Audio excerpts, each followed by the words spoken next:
Hello everyone, and welcome to the first episode of Crispy's Emotiv Experience. Today we'll be going over the Emotiv itself, the box that it comes in, and everything to do with it, including the setup, as well as the core features of it. So first I'm going to open up the box here. We have instructions, as well as a sign-off sheet ensuring that it's good. We have the core headset itself. We have the hydrator pack, along with the sensors inside of it. Charging cord, and a bottle of saline solution. Now normally it comes with a smaller one to begin with, but I've already ran through that, so I got myself a bigger bottle. Now to start off, what you want to do is take the headset, plug it in. It takes about 4 hours for the initial charge whenever you first get the headset. Next, once this is fully charged up, what you're going to do is open up the hydrator set. And now for the first time, these are going to be dry because they're brand new. What you're going to want to do is on each one of these, just fill them up. You're going to put a couple of drops on them so they get nice and wet. And the first time that this happens, usually what I do is I run it through the first time with a couple of drops to allow it to soak in, get it wet, and then I'll go over it a second time just to make sure that they're nice and wet, because you don't want these things to be dry or else they won't sense on your headset. Now something else you want to do is on the top here, you want to get that nice and wet as well. What this does is in between uses, it will keep the sensors from drying out. So once you get them all wet, usually what I'll do is close it, kind of shake it up a bit to make sure it gets through the entire sensors. Open it back up. And each one of these sensors gets plugged into a node on the headset, which I'll demonstrate in just a moment.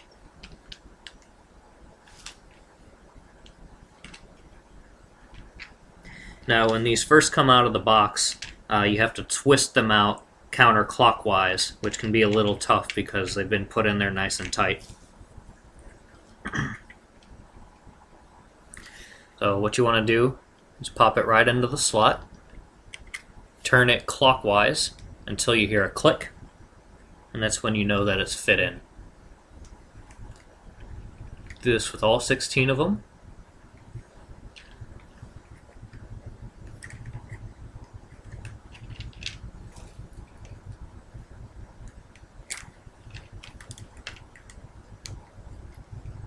Oh, and I forgot to mention, because it's hiding in here, but the headset also comes with the dongle that you need to plug into the USB slot.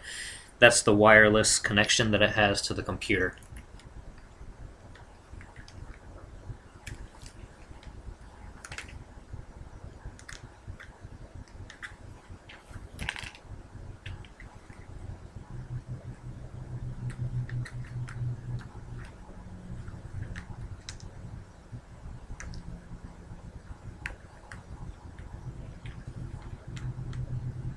Now these can be switched out if they're a little uncomfortable. These are kind of comfort nodes, and what these will do is they'll rest right behind your ears so that it doesn't hurt as much. But if some people can't get a good connection, you can swap these out with these ones up here. It shows in the user manual which ones you can switch out for exactly.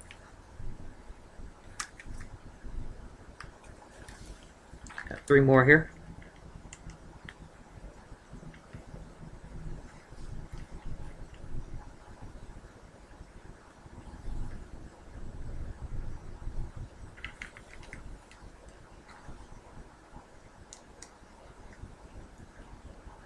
And we are ready to go.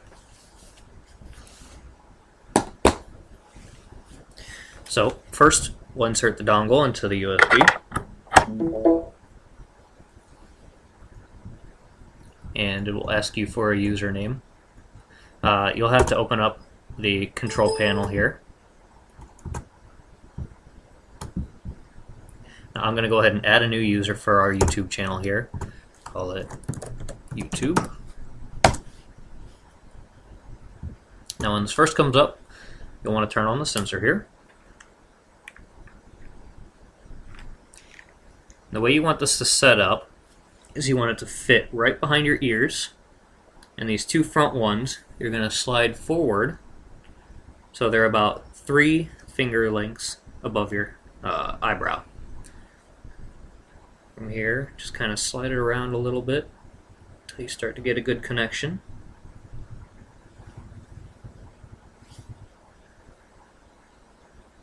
Okay. Then from here, you're just going to have to kind of play around with the nodes, make sure that they're touching the scalp. The different colors here, if it's red or black, that means there's a weak or little no connection. Orange is a fair connection, yellow is a decent connection, and green means that you're good to go. So I'm having a little trouble with this back one here. And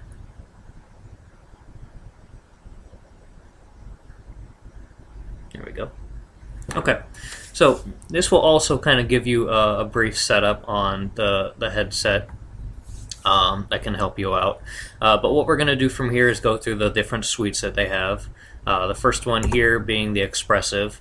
What this does, it can actually read what your different facial emotions are. So if I were to raise my eyebrows, it could sense that, looking left, looking right, smiling, frowning. But this comes straight out of the box. It works decently well, but you can train it to your individual specifics. We're not going to go over that now. Next is the Affective Suite. This actually reads the different emotions. As you can see here, the red is for engagement and boredom. Blue is frustration. Green is meditation. Black is instantaneous excitement. And orange is long-term excitement. The top generally gives you a quick 30-second, which you can change, and the bottom one will give you a further out. This way you kind of have a better view of what you're doing immediately and then an overall scale to it. Next we have the Cognitive Suite. This is kind of the fun one to do. What this allows you to do is train your mind into doing certain actions with this cube that's present on board. So first what we'll do is we have to set up a neutral thoughts, and this is what's going to be the base action. So you want to train this a lot, because if you get a bad neutral, then it may affect the rest of the actions.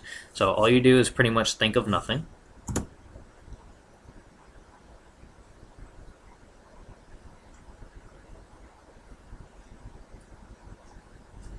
Okay, we'll go ahead and accept this.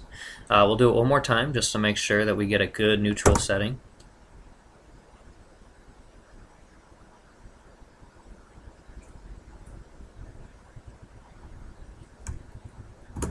Okay, and from here you can choose different actions. So the first one that we're going to do is I am going to do the lift.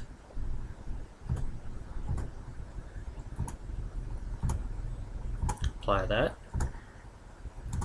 We'll do training for the lift, and essentially what I want to do, and I actually got some, I saw on one of the websites for the forums that the best way to kind of think of this is think of like a ball of fluid in the center of your brain, and what you're going to do is, as you think of these different actions, you want to pretend that this ball of fluid inside your brain is moving where you want it to, in the same way as the cube will.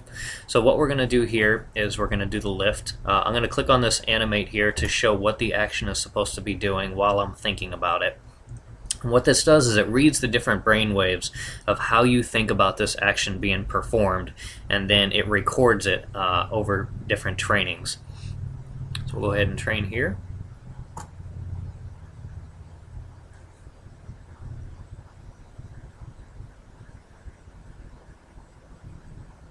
Okay. Now as soon as I hit yes, the cube will be live, and it will attempt to, if I think about it, it will try to raise the cube depending on the thought pattern that I use to think about it. So here we go. I have trained with this significantly for quite a while, so this is generally pretty easy for me to do these different actions. As you can see, I'm thinking about it as we're talking as we speak.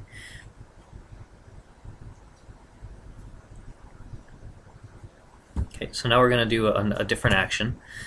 This action is generally a little bit harder to do because it's not found in nature. So what we're going to do is a thing called disappear, and what this is going to do is actually have the cube disappear in front of me. So the training for it, we're going to go to disappear and start training.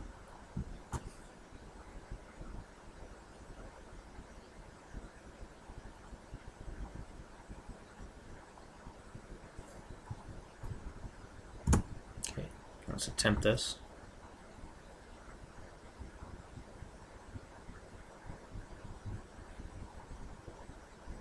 Okay, we've only had one attempt with the training, so I'm going to go ahead and do another one.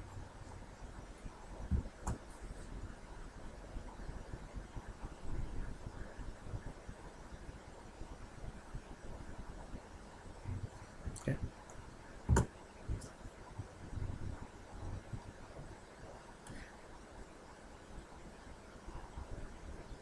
As you can see, it gets a little bit better.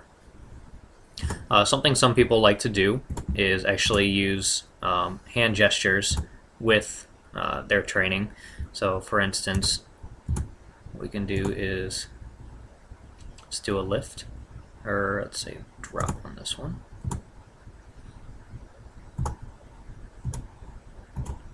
You know, some people will use their hands to kind of control where they think that this thing should go.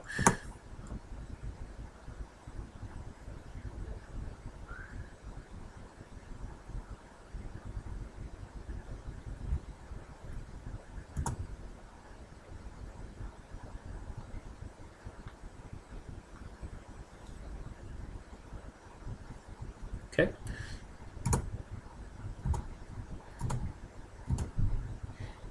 And now what you can do, which takes a lot of time to train, is you can actually add in different, more than one at a time. As you can see, the difficulty level here, it says that it's now moderate, which is a lot harder to do because it's trying to figure out what your different brainwaves are doing at each time. So first I'll go ahead and try and do the lift.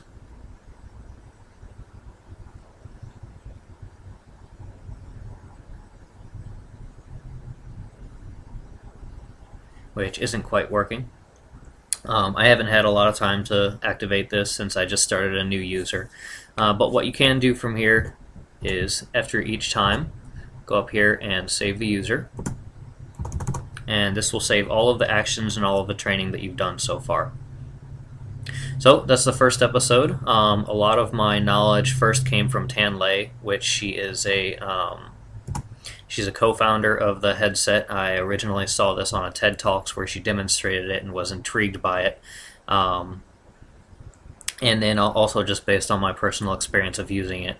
I did buy the development kit, which means that I can incorporate this into video games, which I'll be demonstrating in some of the later episodes. As you can see on my website, YouTube website, I have already done some quality assurance with the Effective Suite on a game that me and a team created for final project at Full Sail University called Towering Skies, which I'll post a link to that as well. So if you have any other questions, you can email me at crispiesemotiv@gmail.com. And until then, we'll see you next time.